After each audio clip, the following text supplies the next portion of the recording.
Welcome to the Judgment Free Zone. You've downloaded the Alcohol Free Marriage Podcast, episode 43 for February 27th, 2023. Psst. You're listening to a Red Corn Studios production. Don't tell your mama. Now adjust the volume control so that the sound can be heard in all parts of the room.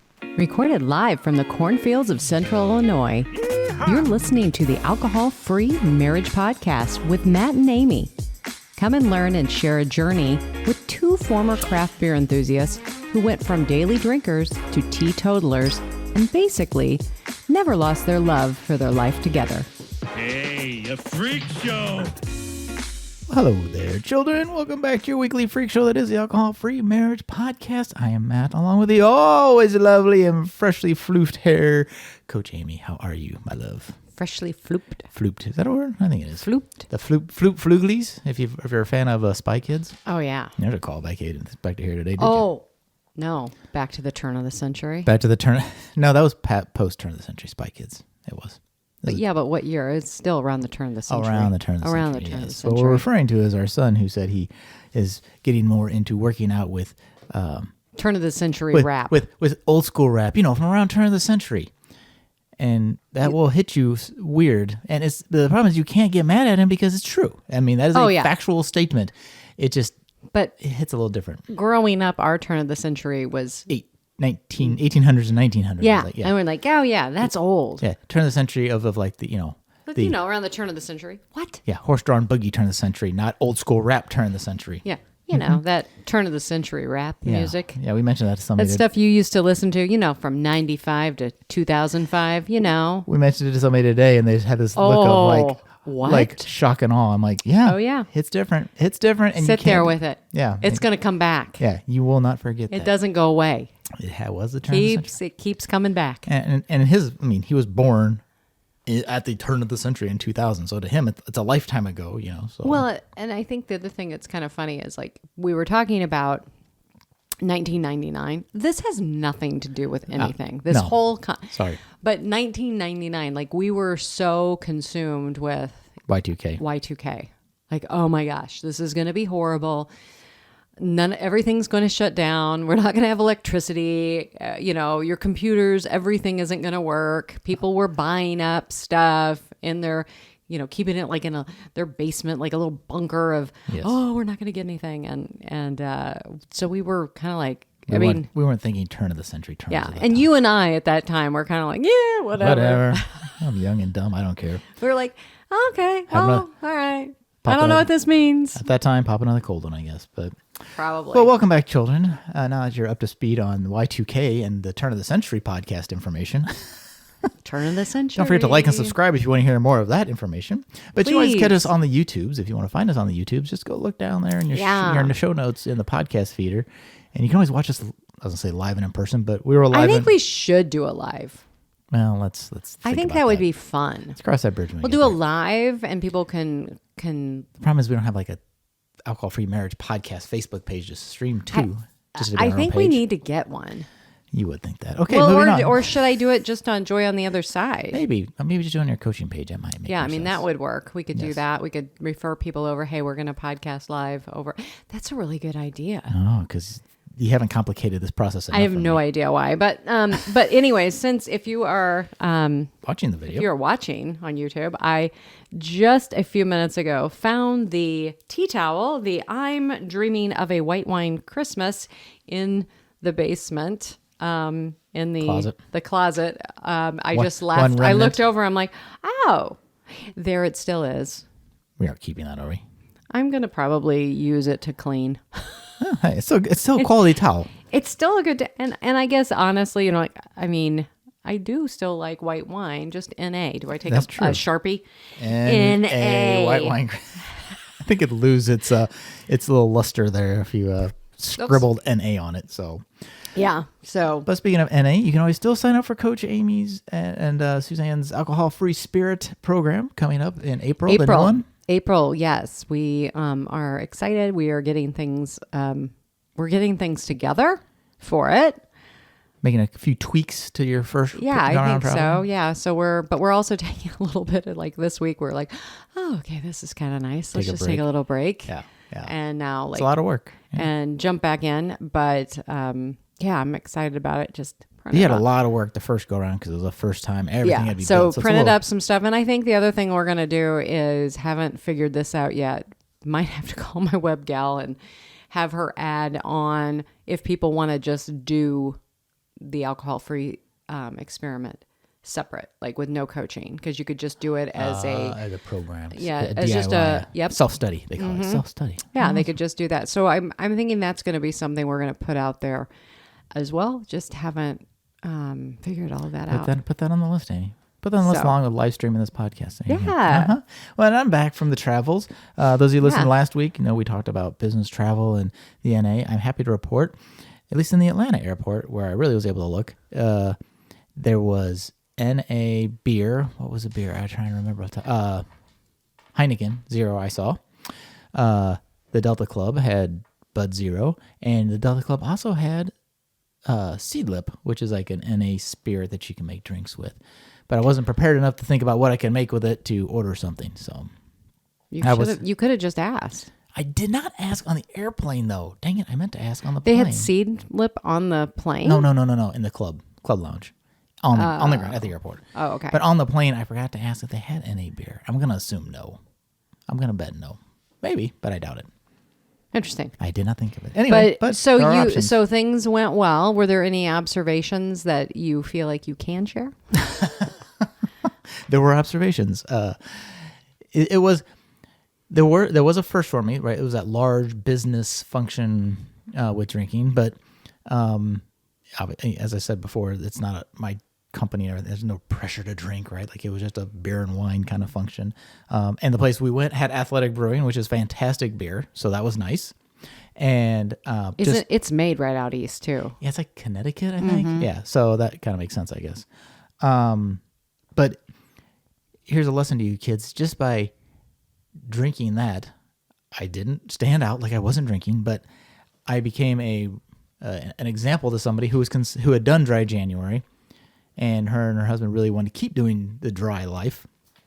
And I said, well, we have a podcast, and just start talking about like why I don't do it. And so, when you do these things, you encourage others or you spark others to have that conversation about, it's like, oh, I feel so much better. I'm like, yeah. And if you keep going, you may be more better. And you make it so that it's not normal. Like, it's no longer not normal to not be drinking. Does that make sense? But, it's like, because, the normal thing that we've been taught is that everybody drinks. That's what you do to be accepted. And now we have to go against that weird feeling, that fear, and we get anxious around it. Like, okay, we're gonna stand out. People are gonna be looking at what we're doing, and you're giving them the opportunity to go, oh, hey, I'm not alone. I don't have to. Yep. And everybody's like, is it good? And I'm like, yeah. Nobody wanted to try it with me, but no, it was. But everybody has to take those baby steps, right? Right. But just seeing you order that, and then it's like, oh, well, I guess I can do that.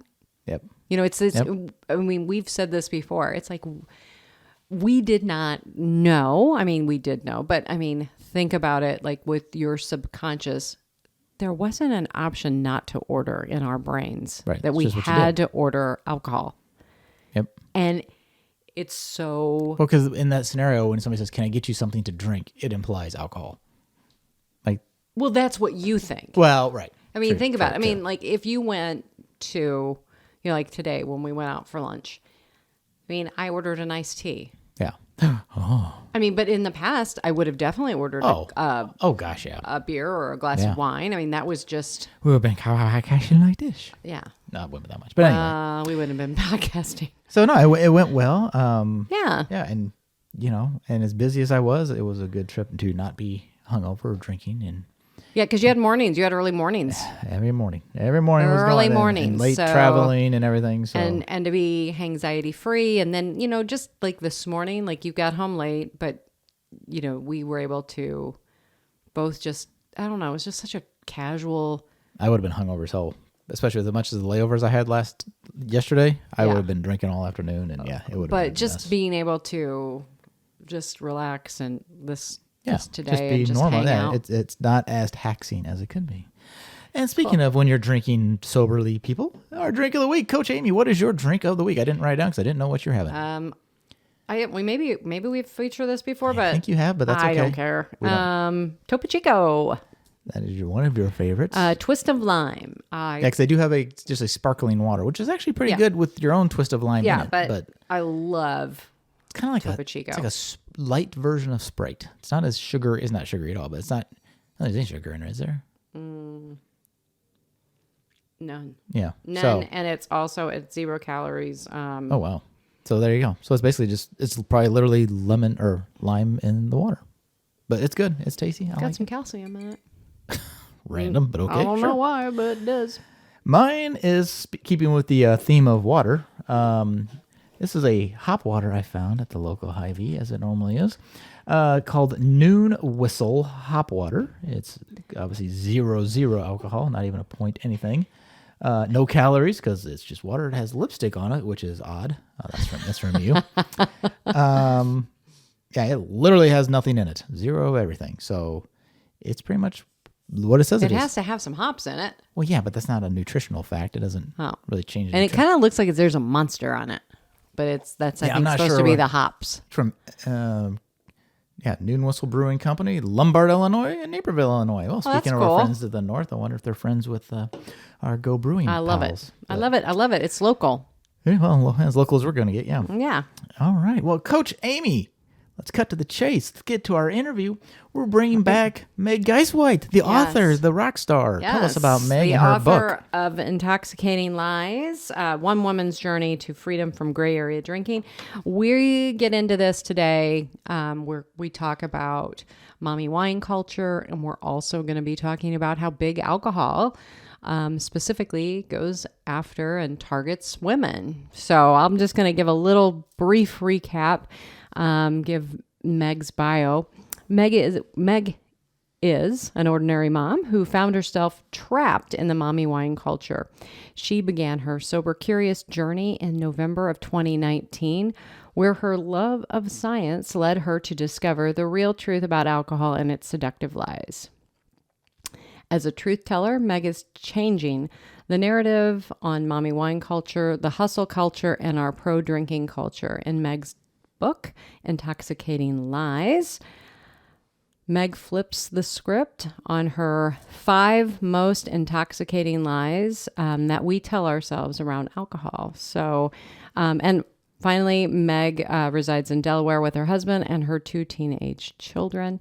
And we hope that you really enjoy this continuing conversation about mommy wine culture. Welcome back to the Alcohol-Free Marriage podcast. We have Meg Geisewite, the author of Intoxicating Lies. And I always have to flip it over. One Woman's Journey to Freedom from Gray Area Drinking. I really wanted to bring Meg back on here because our first interview, which is episode 33, we really learn a lot about Meg's story. But Meg has now released her book. It's doing wonderful. It's on the second printing. So there is such a need for this book. And we really wanted to jump into mommy wine culture and how big alcohol just goes after us as women. They've already got you, Matt. I thought she was going to read to me. I thought this was reading Nook Hour with Meg, but sure, okay, we'll go with what you're trying. But yeah, and I, your book speaks to so many of us who, I would say, we're in that mid 40s into our mid 50s plus, and that mommy wine culture was right there. And I know we've talked a little bit about it. I was definitely in it. I think I was kind of in denial. I wasn't going to play dates and things like that where wine and that was being served. But I definitely, at the end of the night, was having my glass of wine because I deserved it. That's right. Well, thank you guys first and foremost for having me back. It's such a pleasure to be back with you both. And Yeah, it's a pervasive, toxic culture where we are being targeted, not only by big alcohol, but our culture. And unfortunately, women are making each other sick by posting these memes and promoting big alcohol's messaging to each other. We do it unknowingly. I say it with compassion and utmost love for everyone who's trapped in it, because I was one of those people, and I posted, and I have it in my book, Friday vibes with a big glass of red wine that said, if I go missing, put my face on a wine bottle, to help people find me. And I really, truly believed that alcohol was the solution to my parenting challenges, those witching hours where my kids were having tantrums and I was exhausted all day working and taking care of everyone there, and then coming home and taking care of everyone. And I was really lost. I didn't know what my own needs were. I felt dutiful yet dead. And that really, felt and made me believe that I deserved wine. Nobody was telling me that it was a highly addictive drug. No one was telling me it was adding to my exhaustion or my anxiety. In fact, the tea towels, napkins, and t-shirts were telling me otherwise, and I gulped it all down unknowingly. And a lot of us are trapped in it. Yeah. I mean, I found this year, I didn't even realize that I still had one. And it was a white wine. It was like a white wine Christmas. And I'm looking at this going, what? I still have this? So yeah, they're everywhere. I cleaned out a closet too, and the same thing happened to me. I found some things like wine bottle tags, drink like a fish, yeah, please drink more. Make my behavior look normal, right? Like when we post these things and we say these things, we're not only making each other sick, but we're trying to normalize our behavior because we want to know that it's okay. And we're looking for that validation from others. We're looking outside of ourselves versus in ourselves, because alcohol numbs all the things that are being really need to be dealt with, right? And so just one more lie that we fall into in our culture, this comparison lie where, unfortunately for moms, we're told that we can do it all. And for working moms, we have to not only do it all, I think it's a harder job staying at home, but when you're working too, you've got to juggle both. And then you're expected to do it perfectly. And I made a post today about it, that it adds to our exhaustion, and we're looking for an escape. We're looking for rest. We're looking for support, right? And so when we post these things, we think it's funny. We think that we are okay. It normalizes our behavior. And so, but what we don't talk about is that it is trapping a lot of people into this gray area drinking space on the alcohol use disorder spectrum. And I've been getting some feedback that, I've never heard of this term. I'm so glad you're bringing it to light. There aren't a lot of books on it. And that was the main reason I wrote the book, because while rock bottom stories are important and they're just as valid and need to be heard, the other ones do too, where there is no rock bottom and you're highly functioning at home and at work and successful and looking like you're doing okay. And maybe no one's telling you you have a problem, including your own therapist or doctor. Yeah, exactly. Because that was me. My therapist never even asked me about my alcohol consumption, never came up. And I think I've said this before, not that I would have been honest or truthful about it, but I think there could have been just a little bit of a spark there. Like, oh, wait a minute. Am I supposed to be questioning this? And no one at all. We get trapped. I think you put, I get trapped in, I deserve a glass. Yeah. That relax. And and I love how, you really talk about each of the lies, and you talk about, I deserve a glass, that lie, that trap, and how, it really, and I never knew this until I really decided to take a break from this, is that it was such a lie. It's such a lie. It's not self-care. No. And we're being sold self-care. We're being sold self-care by women again unknowingly, oh, we're going to do a yoga, and then you get wine, or the spin class and wine at the end, or come and sip and shop. Yeah. And it adds to our confusion and gray area drinking, because there you are at the gym or at yoga, which is supposed to be about mindfulness, and you're trying to detox, you're trying to better yourself, right?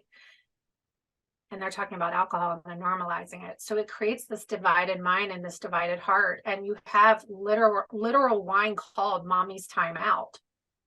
We are told this is how you deal with stress. During the pandemic, drinking went up 41% in women because we were told to have a quarantini to juggle the homeschooling and the house and work online. And it was all too much.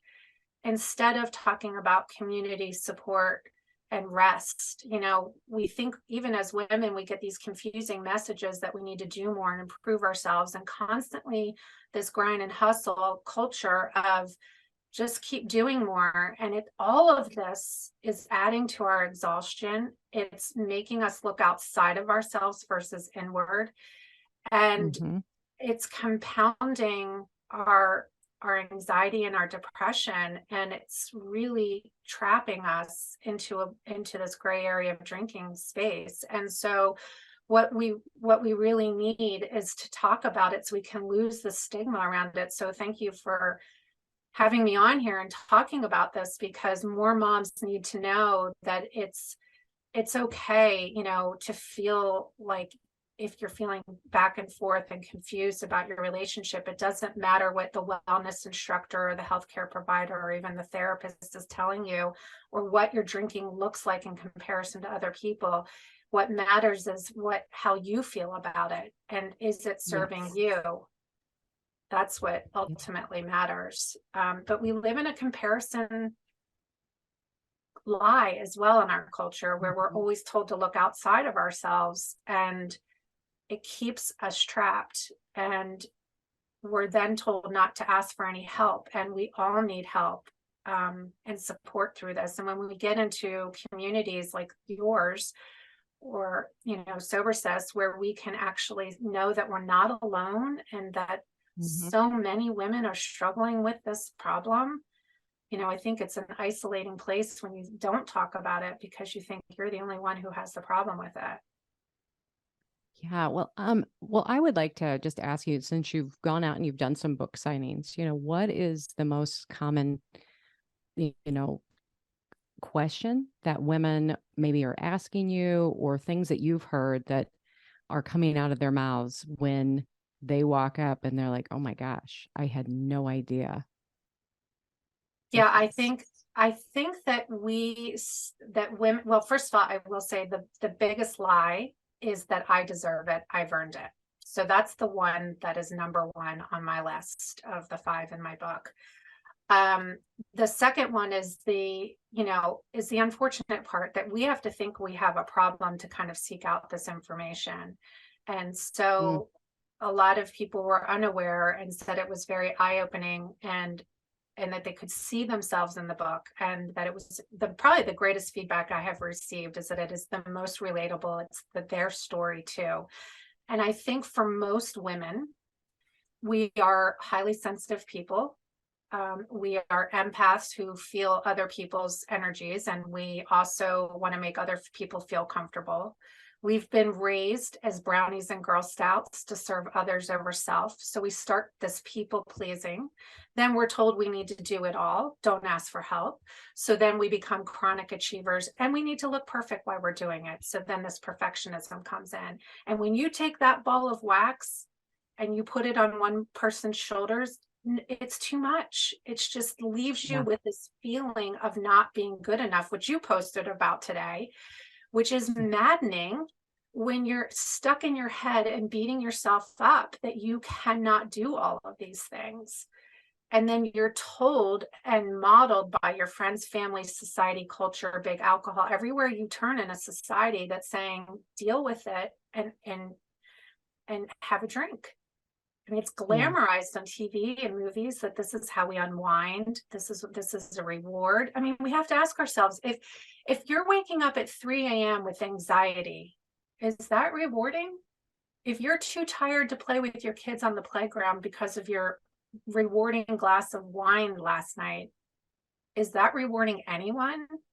And the greatest thing I think in the mommy wine culture, and breaks my heart now, is when I just saw a reel where there were three moms with toilet paper and with a wine glass at the end of the toilet paper, and they were doing a game of rolling up the toilet paper to see who could do it without spilling their wine.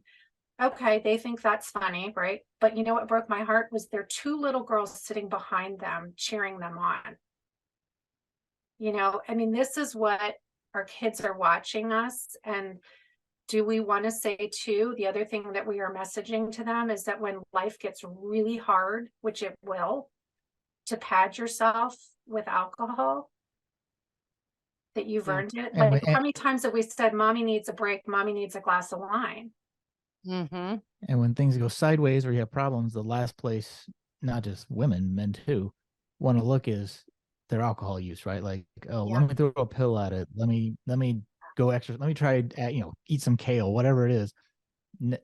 Removing the alcohol from the equation is like the last thing to consider. Like, I'm going to do everything else to not do that, right? So that has to stay, right? Like that's like my North Star, so I can't get rid of that. Yeah. But as everything spirals out of control, what pill can I throw at, or what can I do to fix these other things that probably are being spawned by the alcohol? And that really is a detox. You just perfectly described the detox retox loop. So we drink the green juice, eat the kale salad, go to the strenuous punishing workout to believe that we're in control and that we don't have a problem. And then, the craving brain kicks in at 5 p.m. and says, where is it? Where is it? You deserve it. And all of the lies come flooding back in.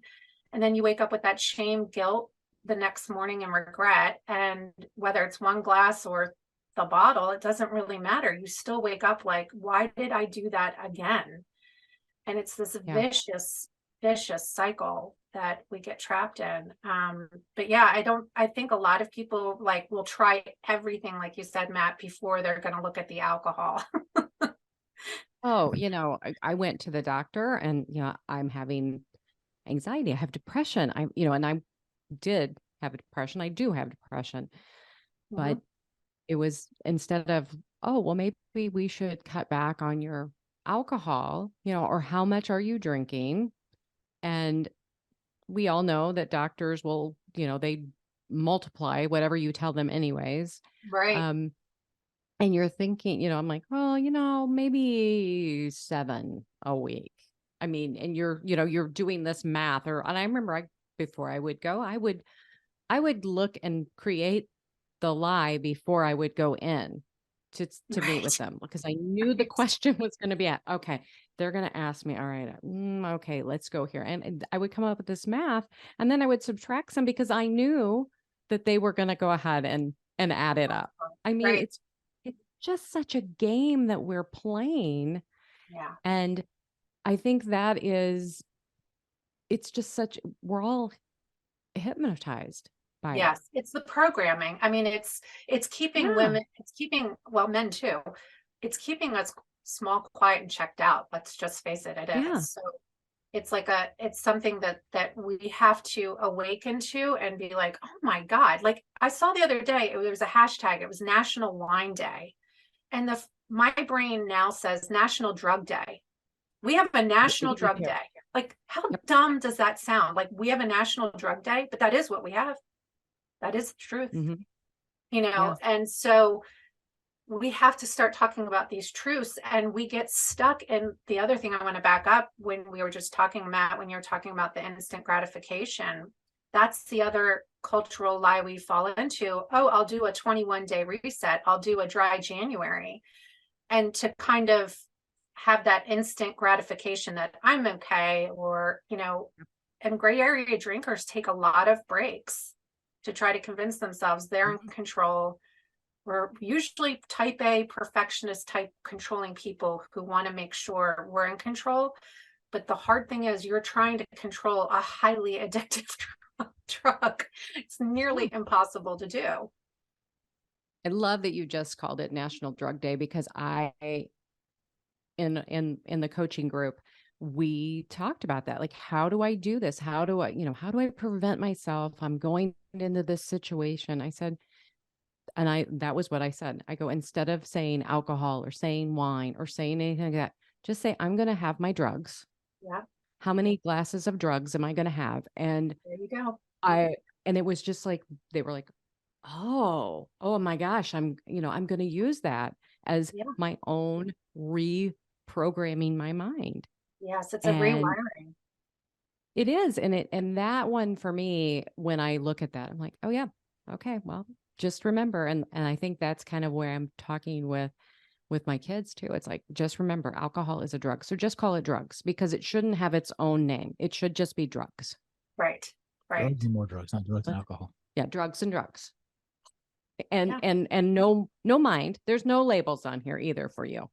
No labels. Right. Except we're going to give you a label. We're going to give you, you're either an alcoholic or you're a normal drinker. And all of you poor people who are suffering in silence, figure it out. It's just amazing. Yeah. I mean, you have to ask yourself, like, do I deserve a carcinogen? Is that what I deserve?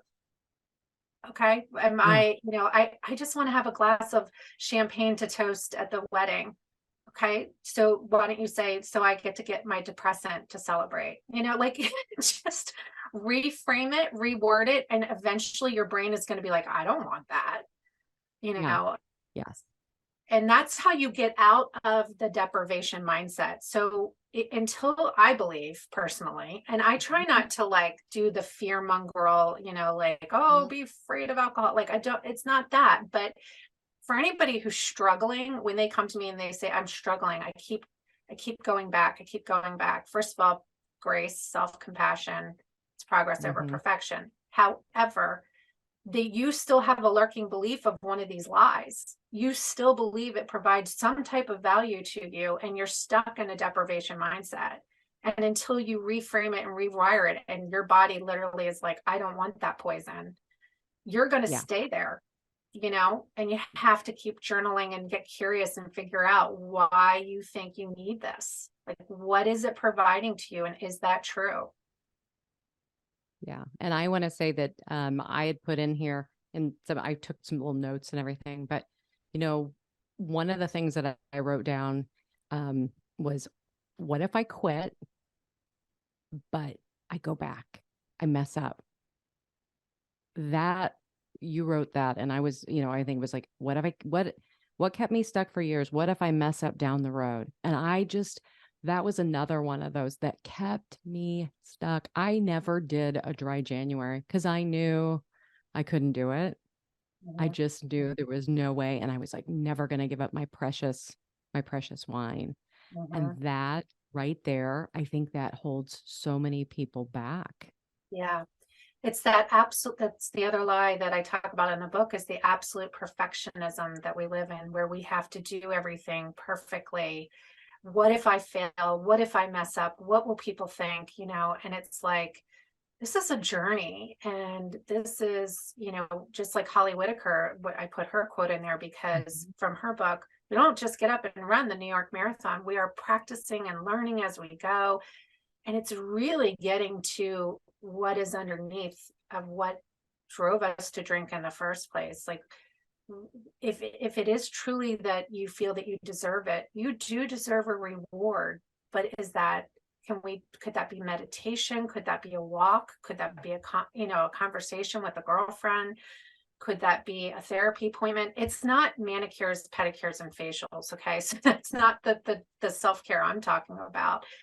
The self-care that we really need, and I'm ascribing to, is the one that really shifts you out of that mindset and takes you through that 20-minute, buzz that you got. In 20 minutes of meditation or a walk, I promise you'll surf that crave with a great mocktail and a book.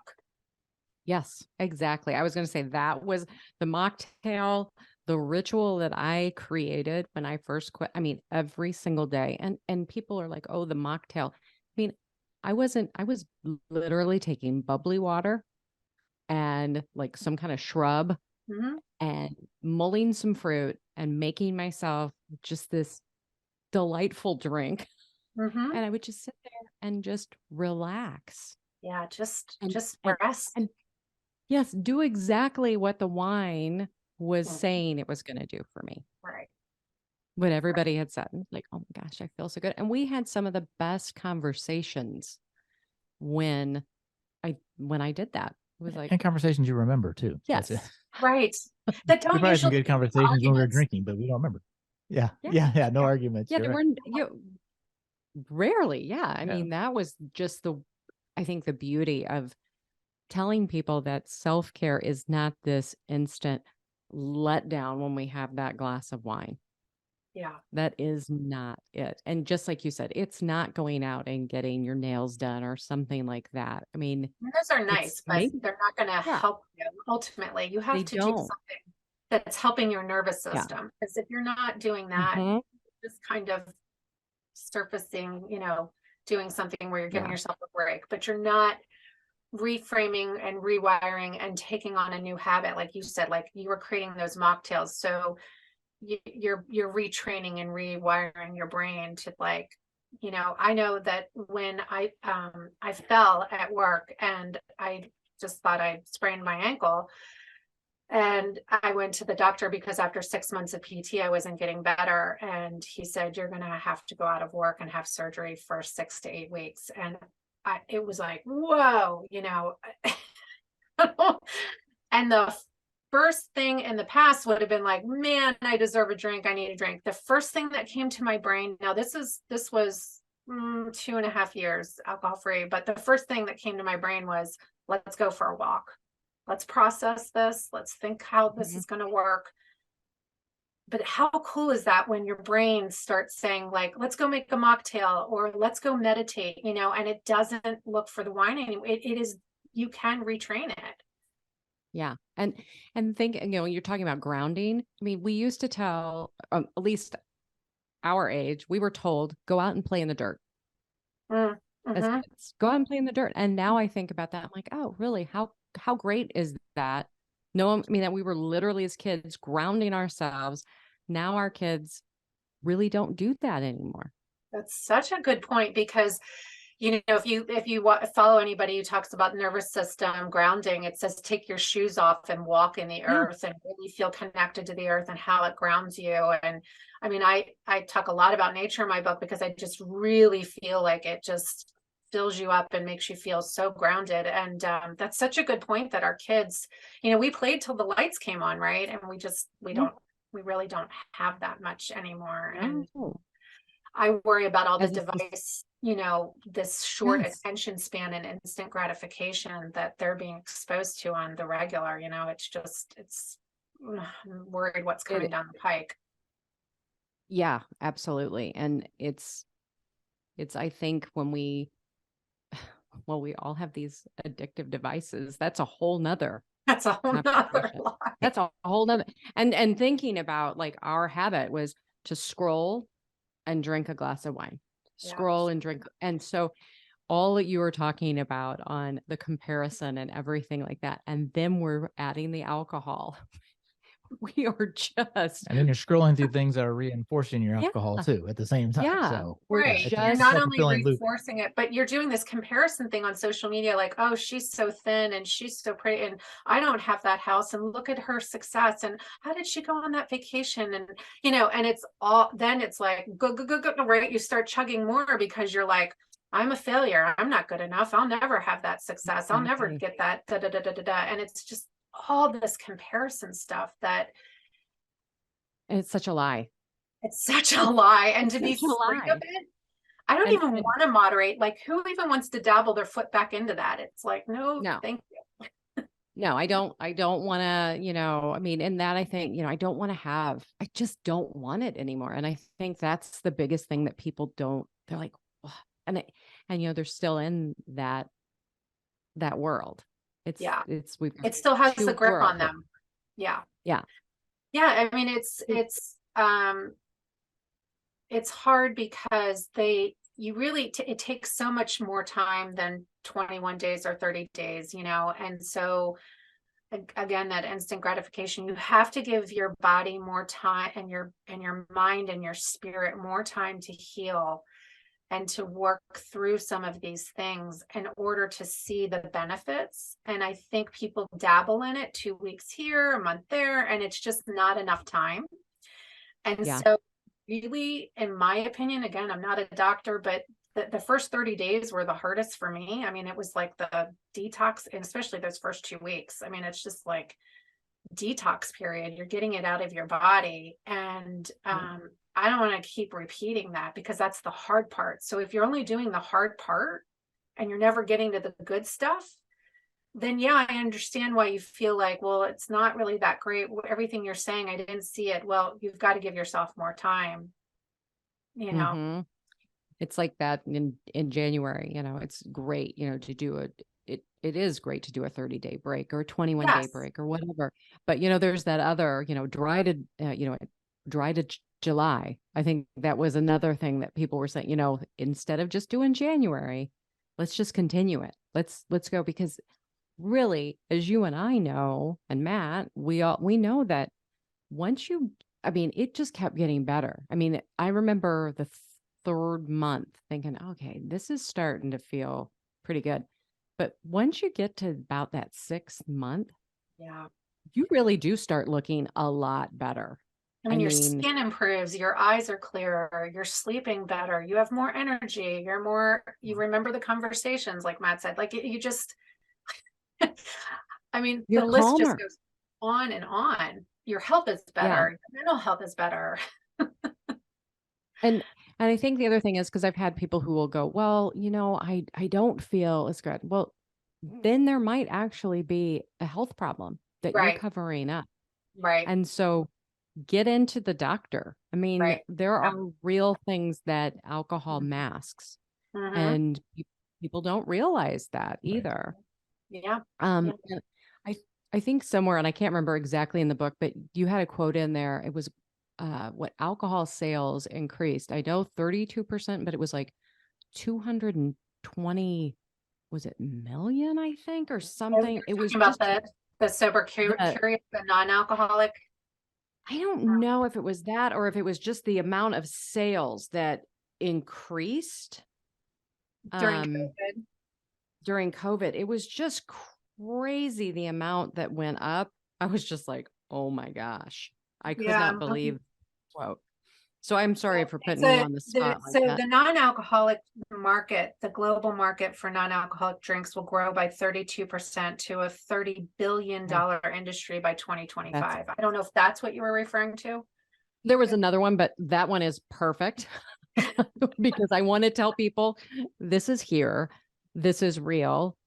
And I think it helps us all to realize that there are people who are now actually getting interested, and there's more people. Now, honestly, there is people are making money. They see that there is a way to do this, but I don't care. But if they're making money, that means there's a need.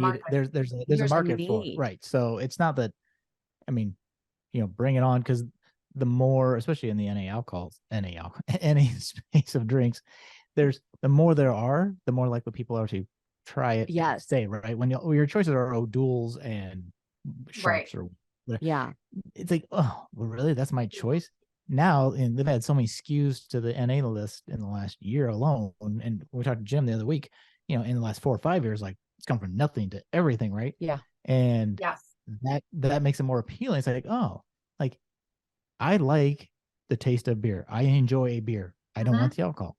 And when you can supplement that, you know, whether it's Amy's mocktail or whatever, it makes it easier, and people are more likely to like, oh, well, I still get the part that I like. Like I like the taste. I just don't want the effect.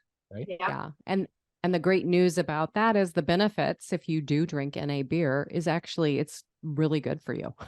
Yeah. The good stuff is still there. It's good for you. It's actually better.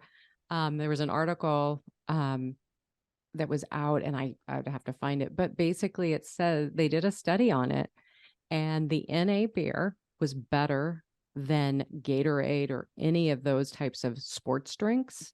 It replenished you. It It was all natural. It was a bit more natural. It was, yeah. And it helped you retain the fluids that you needed. I mean, it was, wow, that's interesting. It was so crazy.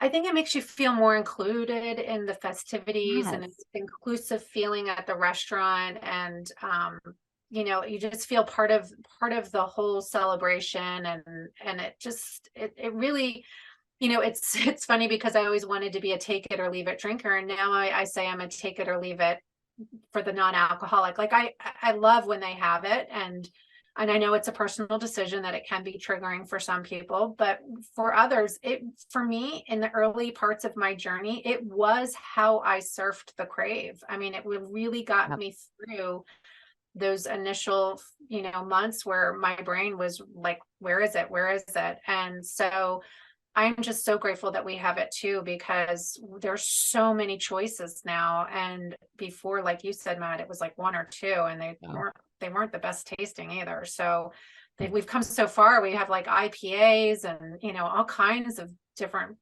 beers and all the 0 proof cocktails that you have. Like, I don't even miss the alcohol at all. I don't either. No. We just made a spicy jalapeno margarita. I didn't miss it. It was so good. Right. So good. And I'm just like, I don't need the other part of it. No. And I think that is so shocking to people. But again, it goes back to Meg, your point of taking longer periods of time, right? So these aren't things that you're gonna like realize in, you know, 2 or 3 weeks, maybe, right? So some of these gains, I'm using our son's term, the gains. Yeah, the benefits aren't realized until you get longer out, and I think they keep multiplying, right? The longer somebody goes, you know, I'm 2+ years out. I don't even take an antidepressant anymore, right? So I'm off of that completely too. Wow, that's profound. That didn't happen. But that didn't happen 30 days after. You know, I didn't do dry January. I'm like, right. It took mental time to work to that, right? So those are some of the realizations that you miss when you just jump right back in, I think, right?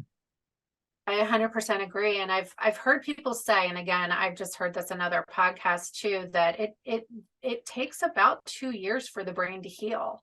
Mm-hmm. So, you know, we have to give ourselves, I mean, we didn't get to this spot on the alcohol use disorder overnight either, right? It took a long time. So just as insidious as it is the same to unwind it, to unravel it, to heal it. And we have to give ourselves the grace and compassion that, you know, we have to take time, and it's okay if we have these data points along the way. But if we don't give up and we keep moving forward in the journey and we stay curious and we stay compassionate, I think the other thing that comes up a lot is, you know, I feel guilty. This is the one I've been getting recently on social media in my DMs is I feel guilty, like I'm shaming or judging people when I don't drink.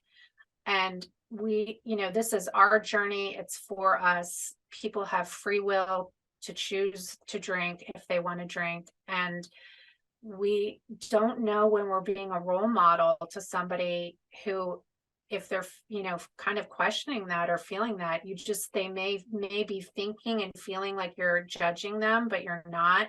That's more about what's going on with them and their relationship with alcohol than it is with you. So if anybody's listening, I just encourage you to, you know, whether your spouse is still drinking or your best friend is still drinking and they're making you feel guilty or shameful, then we're looking again outside of ourselves for that validation. When this is a journey for ourselves, only for ourselves, where we have to show up every day for ourselves.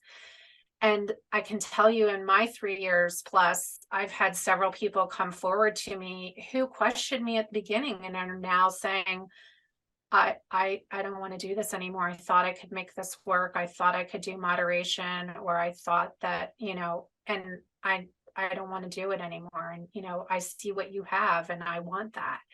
So you just never know, right? But you have to stick true to you. And I think those benefits, I think just, you know, for you, I mean, 3 years ago, you started this journey. And now you are an author I mean, that is huge. I mean, did you ever think Never you would write? No, I was so stuck in I'm not good enough. I'm not smart enough.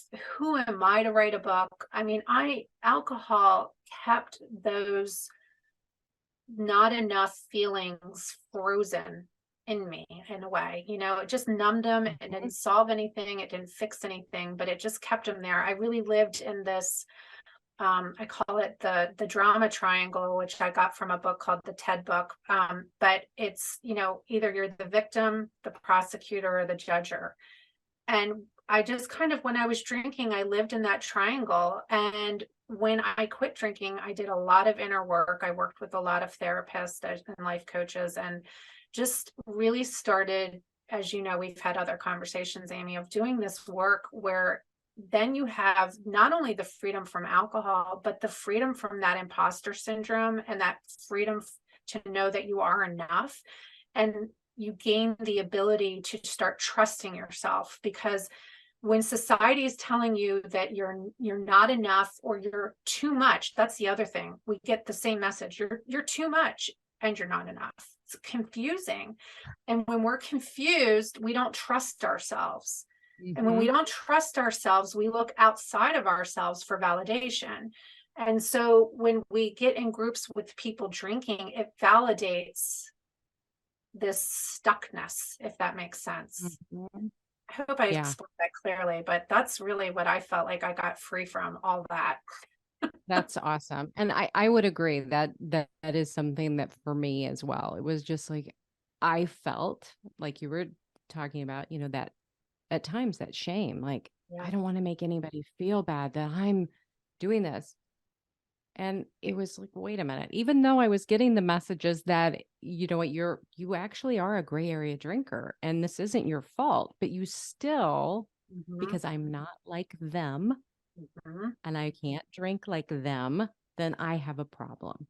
Yeah. And what I want to also put out there is, there's a lot of young moms out there as well.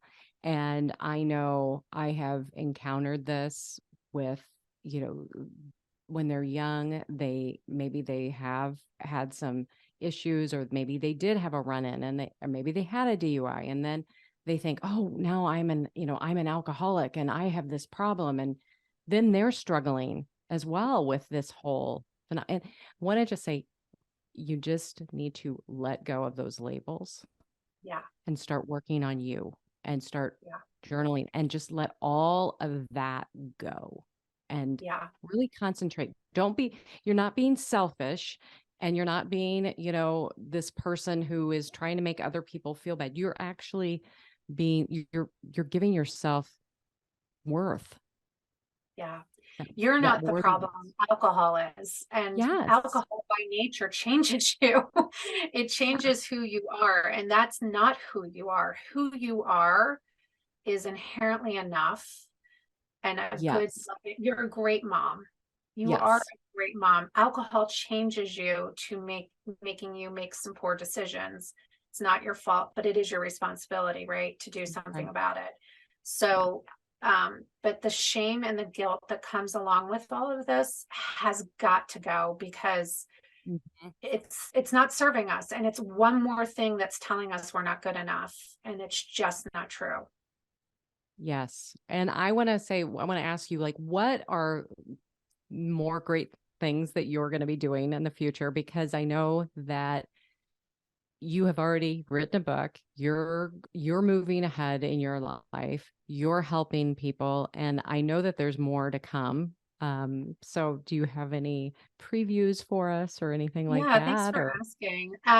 So I am in a book club right now with Sober Sis, which is pretty intense. But it's helping me create something which I'm going to be creating next, which is a writing community. So I'm going to create a space where women can come in, and we're going to do a grounding meditation. That's how we're going to start off the call. And I want it to be a place where we can regulate our nervous systems, get some rest, but then ultimately do some writing together, some prompts and writing prompts together to heal and to reconnect with our inner knowing. and to find and work through that we are good enough. So this book club is actually helping me create that, because I'm hearing what women need. And so it's coming. I'm working on it, and then that will be the next awesome. thing. Yeah. I really want a space where women can come and rest and unwind and really do some deep healing work through writing in a safe container. Are you looking?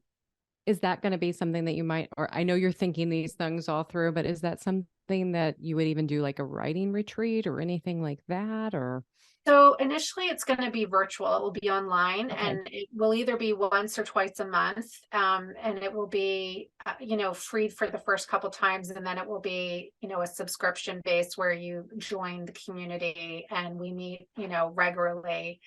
And I really will be working through kind of some of these lies and things, but how do we heal ourselves? How do we return to joy? How do we return to knowing that we're enough? And how do we interconnect? And all that spirituality as well will be woven through that.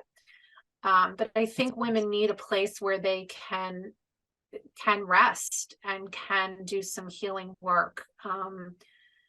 And I feel like that's kind of needed out there, a community like that of like-minded women who are coming together to really reconnect with their inner knowing and let's start trusting ourselves again, right?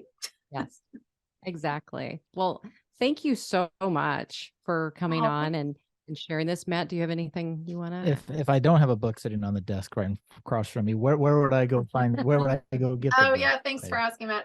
So anywhere books are sold, or you can get it off my website if you'd like a signed copy, which is intoxicatinglies.com. I also have a newsletter that goes out monthly. And if you'd like to follow me on social media, I'm primarily on Instagram at Intoxicating Lies Book, all one word, Intoxicating Lies Book. And I just want to thank you guys for having me. It's always such a joy to talk to you both. And I love these conversations. So thank you for doing the work you're doing out there. Thank you once again, Meg, for being back on the podcast with us and talking about the book. Coach Amy has taken lots of notes and is loving the book. Yeah. Lots of great information. I'm very excited. If you want the book, I know that they're on a second printing, I think is what we talked about, which is, yes, it's terrific. So, you can go out to her website. I think it's just intoxicatinglies.com, if I'm correct on that. But we will put that in the show notes as well.